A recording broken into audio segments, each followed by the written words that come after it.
So did you guys ever make any money selling records? We made money selling records, but not nearly as much as one might think. Yeah. My biggest year back in the 80s, I think I made about $500,000. Yeah, okay. Yeah. And that was my biggest year. I mean, I was never I look at these guys, and that's what's really weird. I look at some of these shows, reality shows, and I see some of these guys that sold half the records we sold, right, and were drug addicts, and they're opening up their 5-car garage and they got a Bentley in one stall and a right. Porsche in another, and I'm thinking this has got to be a prop. Right.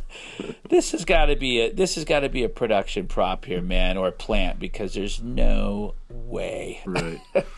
But anyway, there's not as much money as people think in this business. I think if you're someone like it's on the level of Bon Jovi, for example. I mean, obviously, right. There's a lot of money to be made, but if you're a band like Stryper, you just have to be really smart with your money mm-hmm. and invest it wisely, or it's going to run out really fast. Well, even at that time, did you think, well, this is never going to end, and next year it's going to be $750,000, and the year after that I'm going to crack 7 figures? And... Sure, absolutely. I mean, we started out, we were really foolish in terms of how we spent our money. We would get a guarantee of $50,000 a night for a show, and we would spend $75,000 to put the show on.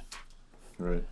So you do that times 100. All of a sudden, you're in debt. Over your head, and that's what happened to us eventually. And I talk about that in the book. Mm-hmm. We kind of lost it all, and wound up being heavily in debt. We were spending on the first record. We spent like $7,000 or $8,000. Second record, like almost $50,000. Third record, a couple hundred. Fourth record, In God We Trust, like $600,000. Wow. So we just kept spending, and limos taking us out to dinner, and you fall into that trap, man. Where hey, we're rock stars, and it's really not about that at all.